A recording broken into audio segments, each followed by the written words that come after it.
Hey everyone, it's Leanne. Welcome to another video on my YouTube channel. Today I'm going to do an unboxing and a review of the Fiskars paper trimmer, and this is the 9-inch cut length version. There's two versions. There's actually a bigger version as well. This is the smaller version. I'm going to be using this to cut cardstock and pre-cut cards, folded cards, so that I can have an inventory as well as a quick way to cut down paper. So I just wanted to give a full view of the unit. It's pretty big. My tripod on my desk doesn't give a lot of room for you guys to see everything, so I just wanted to give an overview. And so let's turn it over here. So on the back it talks of the accuracy being 1/16 of an inch in increments, and it has bold grid lines. It says it's a permanent grid where it's printed underneath the glass or underneath the base, so it doesn't wear away. It says it's portable, lightweight, for quick and easy cutting, and it is quite light. And it has a paper clamp smudge guard that allows you to hold the paper in place without without getting smudges from your fingers on your artwork. That's really nice. And it has rubberized feet to keep the paper cutter in place while you work, which is really nice. You don't want it shifting around. So this is what the back looks like. So let's open this puppy up and give her a go.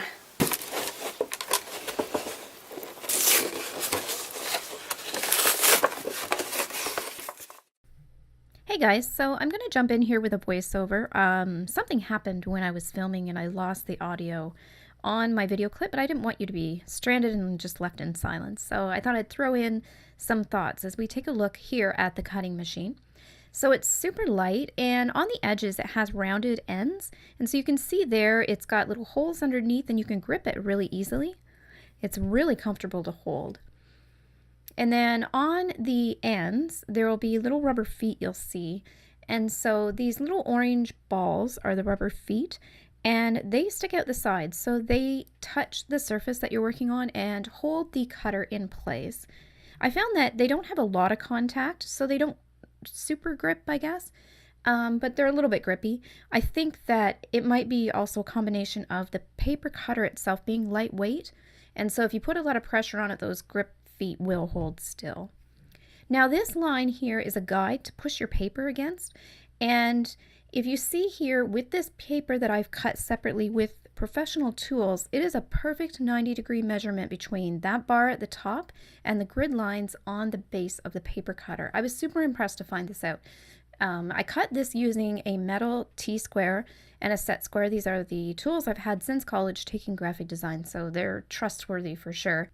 And I was really happy to see that that was the result. So now that we have this unboxed, I'd like to take a look at some papers and see how they cut with the paper cutter here. So we'll start with a simple Neenah Solar White cardstock. This is, I believe, a 90-pound, and it is what I typically stamp my stamps on and color them. So I've slid this in under the guide, and the guide is angled. It's tapered on the edge, so it should be easy to slip paper underneath it. I'm going to make sure that this is held down because it does wobble a little bit. I want to make sure that it keeps my paper in place, doesn't cause it to move. And I'm cutting slowly just so my paper doesn't shift. But it cuts really easy. Super, super easy. Now it seems when it cuts, it's not a perfect 90-degree angle. You can see that more of the line is peeking out of the top here than it is down at the bottom part of the paper. If you can notice that there's a bit more space here at the top, it cuts almost like on an angle this way. Now it is a small amount, and it's sort of disappointing. There's obviously an issue with the blade lining up with the grid, because the grid and this plastic guide bar are a perfect 90-degree angle, so what's getting lost is in the position of the blade.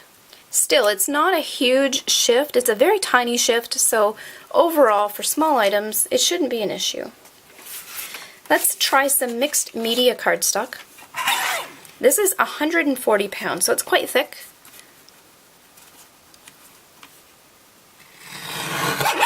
And it cut it no problem. It's a nice, smooth, clean cut. It's not jagged or ripped, especially with a thicker paper. This looks really great. I'm going to try doing a thin slice.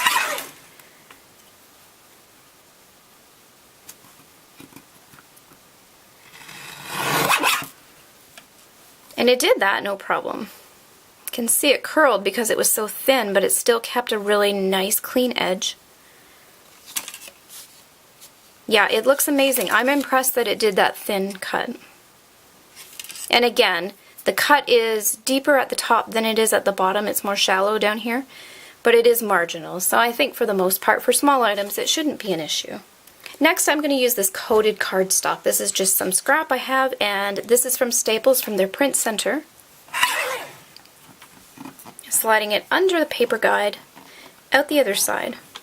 Holding the paper guide in place, I find that just gives a little bit more strength to the paper position.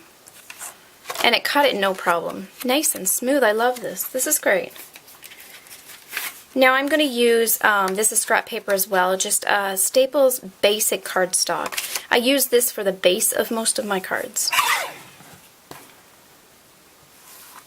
So I'll slip that under the guide, have it poking out the edge here. Nice thin cut, and not a problem. Look at that. That's awesome. That's great. One thing you'll want to remember just to keep in mind is that I'm going to turn this around. When you're cutting, you want to put your paper up to this edge, and that's where it's going to cut. It's not going to cut in here. It's going to cut on the edge. So if I put a piece of paper in here like this, where it hangs off is what's going to be trimmed. Anything where you can see that silver will remain. So you really want to go just right to the edge. There's no guessing. You know exactly where that cut line is because it's even with this edge. So overall, everything cut really nice. The lines are straight, maybe not 90 degrees, but they are a straight cut and they are clean, no ripping or tearing, no jagged edges, which is really nice to see.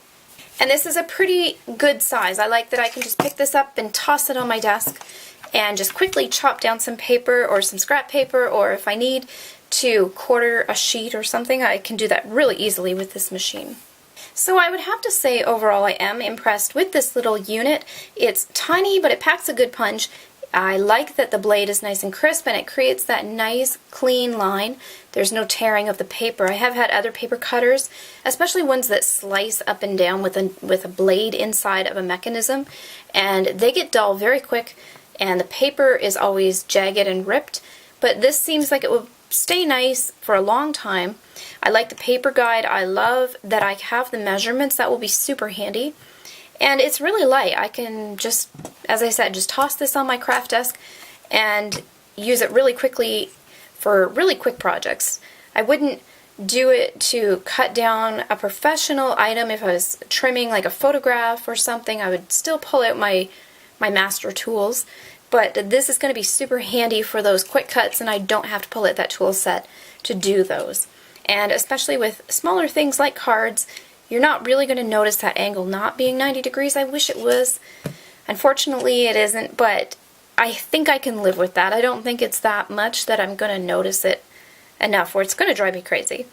So I hope this video helped you guys. Maybe you were interested in this product, or maybe you've not heard of it before and maybe think it would fit nicely in your craft room. If you did like this video, be sure to give it a thumbs up and subscribe so you're notified the next time I post a video. Thank you so much for watching.